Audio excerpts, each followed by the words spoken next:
नमस्ते। आज हम एक ऐसे सफर पे निकलने वाले हैं जो सीधे भारत के शानदार गुफा मंदिरों की गहराइयों में जाता है।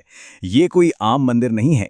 ये 2000 साल से भी ज्यादा पुरानी वास्तुकला का एक ऐसा बेजोड़ नमूना है जो आज पूरी दुनिया के टूरिज्म का एक बहुत बड़ा हिस्सा बन चुके हैं। तो चलिए शुरू करते हैं।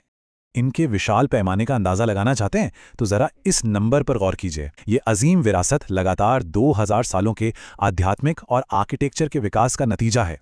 और कमाल की बात तो ये है कि ये किसी एक जगह पर नहीं बल्कि आज के 21 भारतीय राज्यों में फैले हुए हैं। यही वजह है कि हर साल ढेरों टूरिस्ट्स और हिस्ट्री लवर्स यहाँ खिंचे चले आते हैं। आज की हमारी इस चर्चा में हम 5 मुख्य बातों पर ध्यान देंगे। पहला, पत्थर में उकेरी गई ये विरासत। दूसरा, इनकी टाइमलाइन।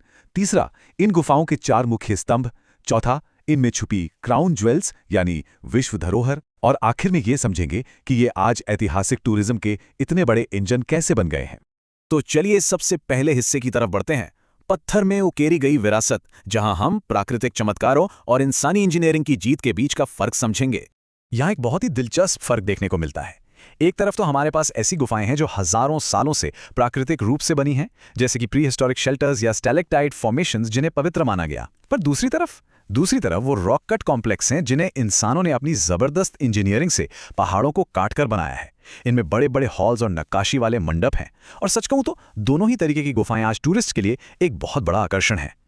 अब आगे बढ़ते हैं हमारे दूसरे हिस्से पर, जो है रॉक आर्किटेक्चर की टाइमलाइन। देखते हैं कि अलग-अलग राजवंशों ने इसमें क्या योगदान दिया। इसका ऐतिहासिक सफर किसी एपिक मूवी से कम नहीं है। 3री शताब्दी ईसा पूर्व में मौर्य काल की चमकती हुई बराबर और नागार्जुनी गुफाओं से इसकी शुरुआत होती है। फिर धीरे धीरे ये सातवाहन और गुप्त काल तक आते आते और भी विशाल रूप ले लेती हैं। यही वो समय का लंबा सफर है जिसे महसूस करने के लिए आज दुनिया भर से लोग यहाँ आते हैं।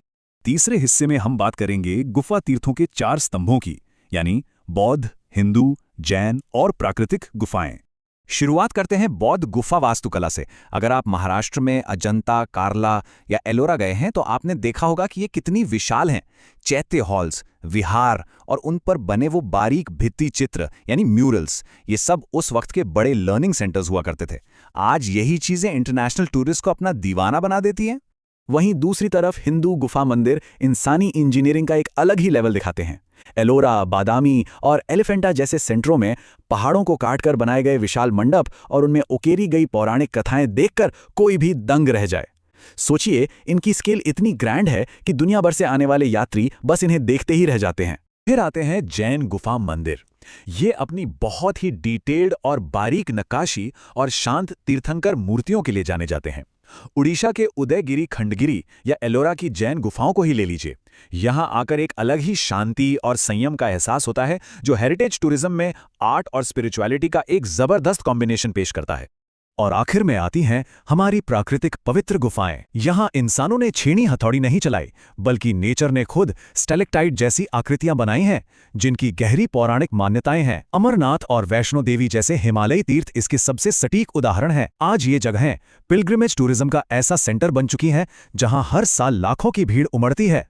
चलिए अब चौथे हिस्से पर आते हैं, क्राउन ज्वेल्स और हमारी विरासत, यानी वो मास्टरपीस जिन्हें पूरी दुनिया मानती है। यहाँ हम बात कर रहे हैं रॉक कट आर्किटेक्चर के एब्सोल्यूट सुपरस्टार्स की। अजंता, एलोरा, एलिफेंटा और महाबलीपुरम। इन्हें इनकी बेजोड़ आर्ट और हिस्ट्री की वजह से सीधे यूनेस्को वर्ल्ड हेरिटेज साइट्स का दर्जा मिला हुआ है। ग्लोबल टूरिज्म मैप पर ये साइट्स लिटरली भारत की एक अलग पहचान बनाती हैं।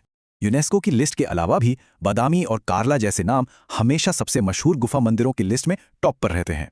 जरा सोचिए, इन पुराने पत्थरों में आज भी ऐसी कशिश है कि 7 समंदर पार से लोग इस प्राचीन इंजीनियरिंग का चमत्कार देखने चले आते हैं। सच में ये टूरिज्म ही तो है जो इन अजीम पत्थरों में आज भी जान फूंकता है। और अगर हम मॉन्यूमेंट्स के पैमाने की बात करें तो एलोरा के विशाल कैलाश मंदिर का तो कोई मुकाबला ही नहीं है।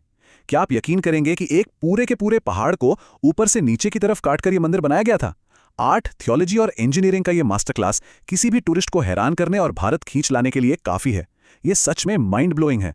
इसी के साथ हम आखिरी और 5वें हिस्से पर पहुंचते हैं, ऐतिहासिक पर्यटन के इंजन। आखिर आज ये पुरानी चट्टानें लाखों लोगों को अपनी तरफ क्यों खींच रही हैं?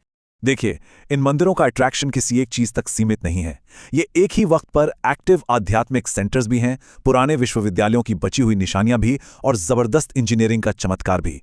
यही वजह है कि चाहे कोई हिस्ट्री का स्टूडेंट हो या शांति की तलाश में भटकता कोई यात्री, हर कोई इन गुफाओं तक पहुंचना चाहता है। और एक मजेदार बात बताऊं, ये मंदिर एक तरह के टाइम कैप्सूल्स हैं। इनमें हजारों साल पुरानी पेंटिंग्स और शिलालेख महफूज हैं। ये इस बात का भी जीता जागता सबूत है कि कैसे सदियों तक बौद्ध, हिंदू और जैन धर्म एक साथ एक ही जगह पर फले फूले। कल्चरल हार्मनी का ये सबूत आज के टूरिस्ट्स को गहराई तक छू लेता है। अगर इस पूरे सफर और इन जगहों के इम्पैक्ट को एक लाइन में समेटना हो तो हम ये कह सकते हैं कि भारत के गुफा मंदिर 2000 सालों के आध्यात्मिक, कलात्मक और आर्किटेक्चर के विकास का सबसे बड़ा प्रतीक हैं। ये सिर्फ चुपचाप खड़े पत्थर नहीं हैं, बल्कि हमारी ऐतिहासिक टूरिज्म इकोनॉमी की धड़कती हुई नब्ज हैं। Subscribe to Tourismologist for more such videos on India's history, archaeology, and tourism.